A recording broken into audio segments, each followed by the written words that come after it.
داغ حسرت گناہ نہ کرنے کا حق.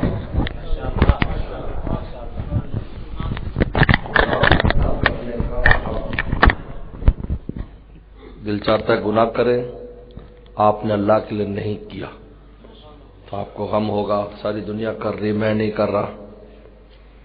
اس کو داغ حسرت کہتے ہیں. یہ داغ بن جاتا ہے انسان کے دل پر نا، لیکن یہ داغ چاند سورج کی طرح چمکتا ہے کیونکہ مولا کے لیے. بھائی یہ سبق ہے پوری اس کا کہ جس نے یہ غم اٹھانا سیکھ لیا ولی اللہ بن گیا.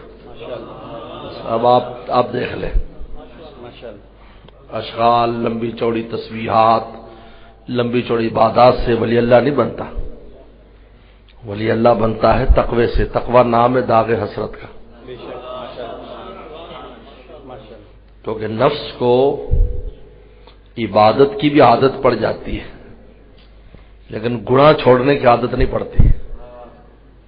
کہ گناہ چھوڑنے کی عادت پڑ جائے بالکل پتہ نہیں کسی وقت جا کر آخری عمر میں نفس مطمئنہ بنتا ہے جو جانے کا وقت ہوتا ہے، ورنہ یہ تنگ ہی کرتا رہتا ہے. اس لیے کہتے ہیں نفس اگر فرشتہ بھی بن جائے بدگماں رہنا، پتہ نہیں کسی وقت یہ دوبارہ واپس لے جائے تمہیں جہاں سے آیا ہے.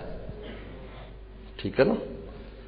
اس لیے یہ داغ حسرت سے اگر دل ہم نے سجا لیا ولی اللہ ہو گیا. اللہ کی ساری رحمتیں کھینچ لی آپ نے، پھر آپ دل میں سوچیں گے کام ہو جائیں گے، ہاتھ بھی اٹھانے کی ضرورت نہیں پڑے گی.